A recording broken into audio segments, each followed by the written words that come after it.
আল্লাহর নবী বলেন, ফাতেমা রে, ওই পাহাড়ে বাস করে এক কাঠুরিয়ার বিবি। কার বিবি? কাঠুরিয়ার বিবি। সারাদিন জঙ্গলে কাঠ কটে, বাজারে বিক্রি করে। ওনার বিবি যাবে তোমার আগে জান্নাতের মধ্যে। আব্বা গো, নামটা কি? কয় নাম জামিলা। জোরে জোরে চিল্লায়া বলা যাবে না মারহাবা। জান্নাত কামাই করো মা। আমার মারা যারা পর্দার মধ্যে আছো, জান্নাত কামাই করো। আল্লাহর নবী বলা পর বলতেছে, নবী গো, মহিলার বাড়িটা কই? ওই যে পাহাড়, ওই পাহাড়ের একটা টিলার মধ্যে। পাহাড়ের দায়িত্ব হযরত ইলিয়াস আলাইহিস সালাম। পাহাড়ের দায়িত্ব কে আছে? এতদিন পরে শুনে নেন, ভালো করে লিখে নেন, কাজে লাগবে। ওই পাহাড় যে বিশাল বিশাল বড় বড় পাহাড় দেখেন, চট্টগ্রামে বড় বড় পাহাড় আছে। এই পাহাড়ের দায়িত্ব দিছে আল্লাহ পাক একজন নবীর। সেই নবীর নাম হলো হযরত ইলিয়াস আলাইহিস সালাম। নাম কি শুনছেন নি তার নাম? আজ পর্যন্ত শুনছেন? কত ওয়াজ বইছেন। পাহাড়ের দায়িত্ব, পাহাড়গুলো দেখাশোনার দায়িত্ব দিছে আল্লাহ তারে। কইছিলি আছে এই পাহাড়গুলো দেখবি, এই জমিনের খুঁটি বানায়া দিছি এক একটা পাহাড়। আর এই পাহাড়গুলো রক্ষণাবেক্ষণের দায়িত্ব সব কিছু আমার, দেখাশোনার দায়িত্ব দিলাম আমি তোমার। জোরে বলেন সুবহানাল্লাহ। আর একটু জোরে বলেন। পানির দায়িত্ব আছে একজন, নাম হলো হযরত খিজির আলাইহিস সালাম। জোরে বলো মারহাবা। আর একটু জোরে বলো আল্লাহু আকবার। এই ইলিয়াস আলাইহিস সালামের পাহাড়, ওই না উচ্চ পাহাড় দেখো। ওই পাহাড়ের টিলার মধ্যে ছোট্ট একটা কুড়ে ঘর। ওই ঘরের মধ্যে সেই মহিলাটা থাকে। ওই মহিলাই যাবে তোমার আগে জান্নাতে। সকালবেলা ফাতেমা পাগলের মতো ছুটছে ফজরের নামাজ পড়ে। ফাতেমা দৌড়ায় গেছে, দেখতে হবে ওই মহিলা কি ডাকো। এত দাম, এত ইজ্জত, আমি আগে দেখা লাগবে। চলে গেছে বাড়িতে, সালাম দেয়, আসসালামু আলাইকুম ও মা জামিলা। বোন জামিলা বা মা জামিলা শোনো। জামিলা ভিতর থেকে, ওয়ালাইকুম আসসালাম। কে গো আপনি? কয় আমি ফাতিমা।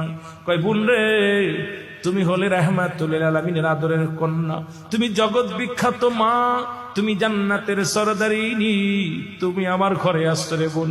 আমি বড় ধন্য হয়ে গেছি, তোমার পদধূলিতে আমি ধন্য হয়ে গেছি গো বোন। মা ফাতেমা ডাকতে কয়, জামিলারে দরজা খোলো, তোমার সামনে আমি পার্সোনাল কিছু কথা আছে, একটু কথা বলতে চাই। জামিলা বলে, বোন আমি আপনার কাছে মাপ চাই, কারণ আমি আপনার দরজা খুলতে পারবো না, কারণ আমার স্বামীর অনুমতি নাই।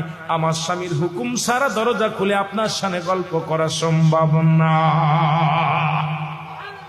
আল্লাহ নবীর কন্যা খাতুনে জান্নাত মা ফাতিমাতুজ জোহরা ডাকতে বলেন, জামিলা তুমি তোমার স্বামীর অনুমতি নাও নাই, তুমিও মহিলা আমিও মহিলা, দেখা করলে কি আসে যায়?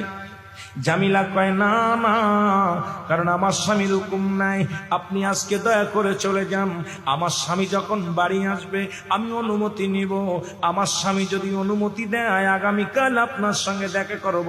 আমার স্বামীর ব্যতীত, আমার স্বামীর অনুমতি ব্যতীত আমি আপনার সঙ্গে দেখা করতে পারব না। জোরে জোরে চিল্লা বলা যাবে না মারহাবা। পরের দিন সকালে আবার খাতুনে জান্নাত মা ফাতিমাতুজ জোহরা, উনি ওনার ছেলে হুসাইনকে কোলের মধ্যে নিয়ে, কাকে? হুসাইন রাদিয়াল্লাহু তাআলাকে কোলে নিয়ে, মাত্র 4 বছরের শিশু। কয় বছরের? 4 বছরের শিশু সন্তান কোলে নিয়ে জামিলার ঘরে যে সালাম দিছে, আসসালামু আলাইকুম বোন। ওয়ালাইকুম আসসালাম। বোন রে আয়, একটু কথা বলবো, দেখা করবো। জামিলা কয়, না অসম্ভব বোন রে, আমি তোমার সাথে দেখা করতে পারি না। কয় কেন? আপনি তো কথা দিছেন আগামীকাল দেখা করবেন, আজকে আমি আইছি আপনার কথা অনুযায়ী, আজকে কেন দেখা করতে পারবেন না? জামিলা কয়, বোন আমি তো অনুমতি নিছি আপনার সঙ্গে দেখা করার জন্য, আপনার ওই ছেলের সঙ্গে দেখা করা সম্ভব না।